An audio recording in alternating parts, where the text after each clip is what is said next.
I want to give you a little permission slip today. If you are building your business or just even starting your side gig, just know that your version of success does not have to look anything like the mainstream version of success. In fact, if you identify as neurodivergent or highly sensitive like I do, your version of success is probably going to look quite alternative. So just know that going into it. I think a lot of us leave the 9 to 5 or the traditional workspace situation for a couple reasons: nervous system and brain, right? We can't sustain that system. And so we leave and try to get away from it. And what ends up happening sometimes is we follow mainstream business advice and we just recreate the same machine. So, know going into this that how your business or your side gig looks can be totally opposite, totally different from what mainstream business advice is telling you it should look and sound like, right? And be like. So I'll just start with myself and what success looks like to me and what my highest values are. And I think as we go through this video, um, I'm going to be asking you to start reflecting on what are your highest values, what is your motivation for doing this, and what will it look like, for you to be successful in your eyes. Um, yeah. So for me, success in my business looks like spaciousness and freedom. Those are like my highest values. Freedom is a high value for me. I need to have a lot of white space in my schedule and a lot of freedom to live my work life and the rest of my life how I want to, according to like my energy levels. And that's really my highest value. And so that's why I work from home. That's why I work in a quiet environment. That's why, I'm very choosy about who I work with and the type of work I say yes to. Um, I would say my highest value is also, or, success to me in business looks like feeling regulated most of the time. I've definitely been in work situations for others as well as for myself in the beginning where I ended up feeling very dysregulated.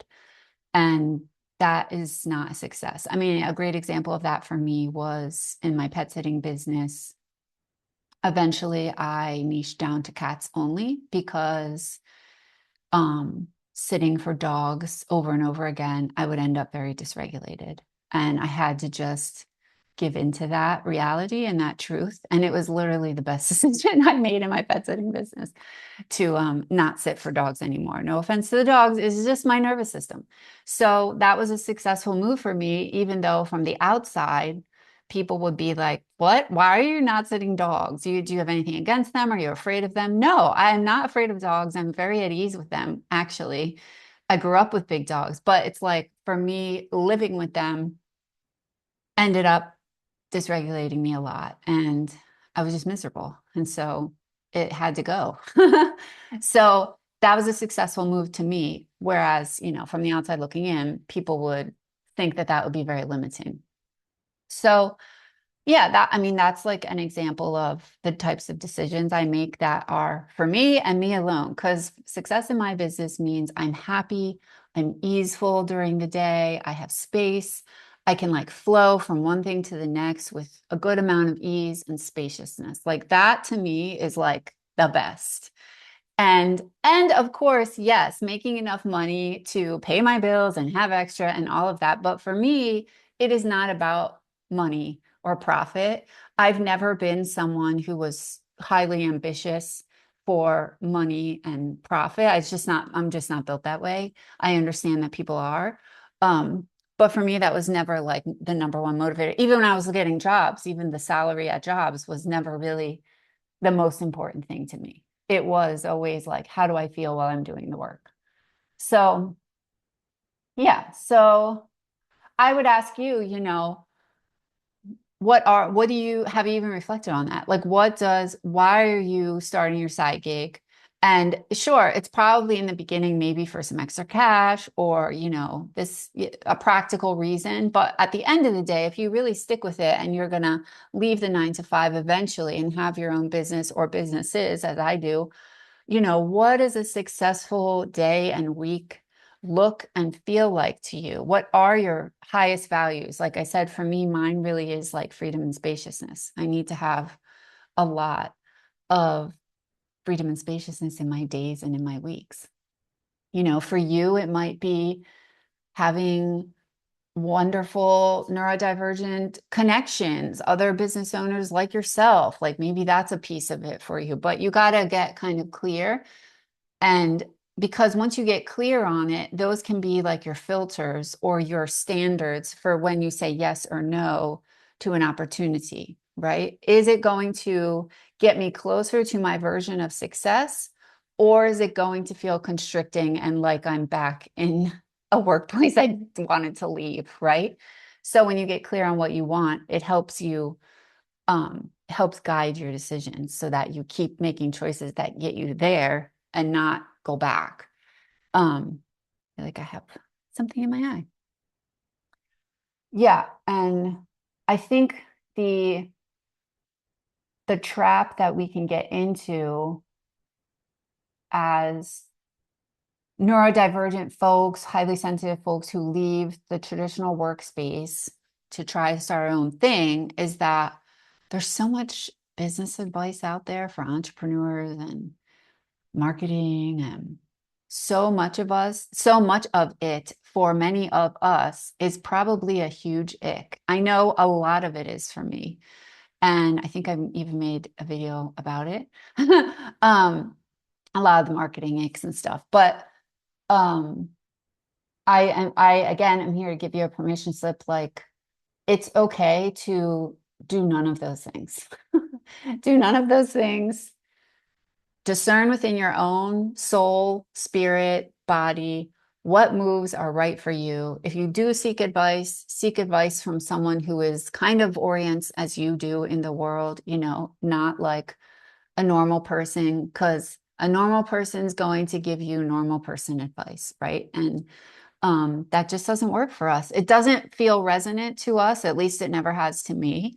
And even though they have good intentions, it's usually going to feel a little bit like an ick. So make sure that when you're crafting and curating your business, it kind of is, it's like a piece of art. It's like a work. It's like something you birth. And so you want to do it intentionally and you want to make it you, right? Your business is literally an extension of yourself, your body, your mind, your creativity, your spirit. So allow it to be that.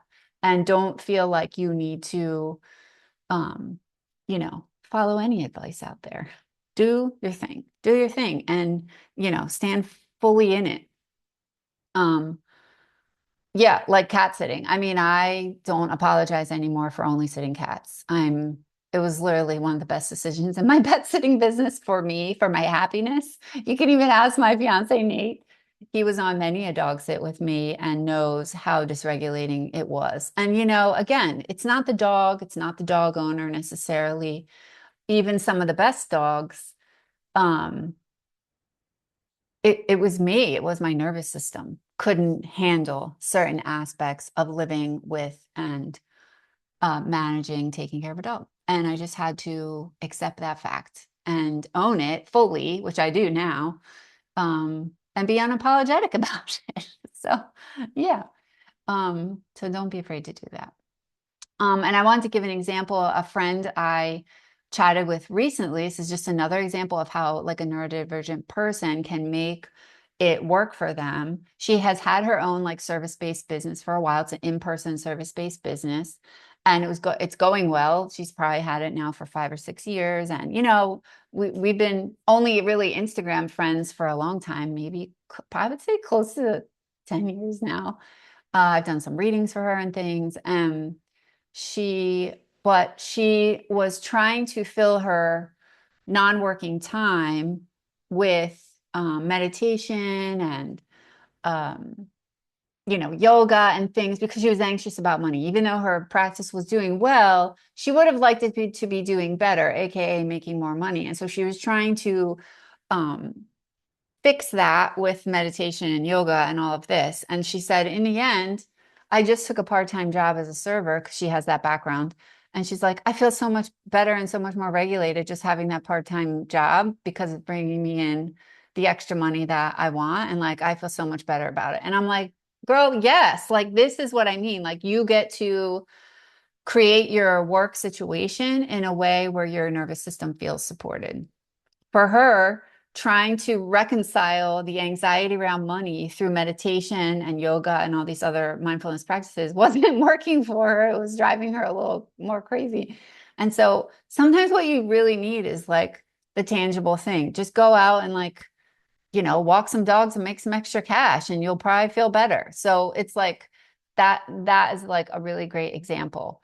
And I know for myself, I've had such a mixture of W-2 and contractor or self-employment type jobs over the years. At one point in Phoenix, I had a part-time W-2. I was a VA. I was house sitting, and I was also taking coaching clients. I was doing all of these things. None of them were full-time. What I've learned over time is I actually don't like doing anything full-time.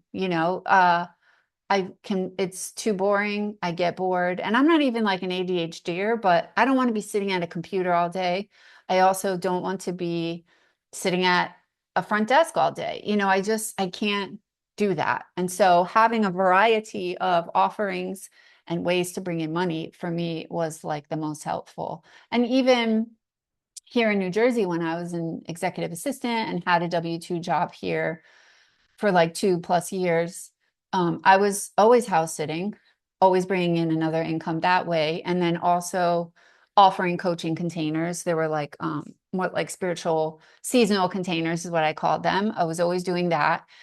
And so my work life has always been like a little bit of a couple things going at once, none of them full time anyway, ever since I left the full time world. So and then finally, it was in 2024 when I could finally go, leave the W-2 world for real, fully. And now it's like I have all of my VA clients I do on my own. I have cat sitting, I have coaching, mentoring, things like that. And it's all self-employed. So if the goal for you is to be fully self-employed down the road, it's going to take some piecing it together until you get there. And that's like totally normal. And like my friend, you might end up in the end with like a pretty successful business and still be like, maybe I'll just pick up a side gig and she likes it, make it be something you like, make it something very low stress for you, right? I've definitely taken jobs throughout the years um, that were very like low hours and low stress just to have a little bit of income coming in. Like even the job when I worked in Phoenix, I worked a 12-hour a week front desk job for a chiropractor, a single practitioner. And it was very low stress. It was like 4-hour shifts 3 times a week. It was great. And he was great. And it was like a very low stress job. And I appreciated the money I got from that position. So there's no shame in taking a low stress transitional job or even a low stress part-time job just to help your nervous system feel better. If you hear meow, that's Romeo. I don't know what's going on with him today. He's just been wanting to eat all morning.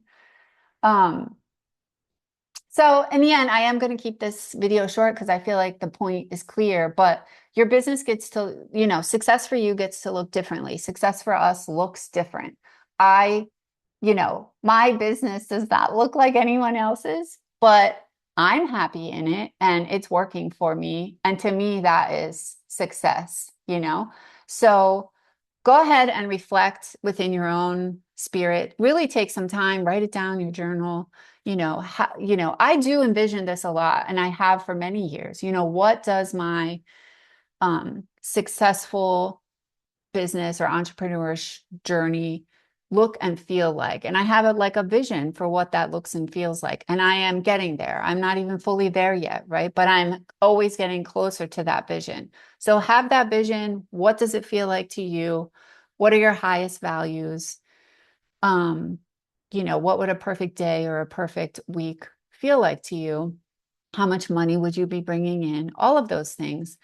And, then when you get opportunities or when you're making business decisions, it's always against that standard. That's your bar, so for me, it's like a lot of times it has been, is this going to help me feel easeful? And is this work I might take on going to feel spacious, easeful, not urgent, supportive, etc.? Or is it going to feel on fire, 11th hour, frantic, and all of that? Because like that's a hard no for me. I just will not take on that kind of work.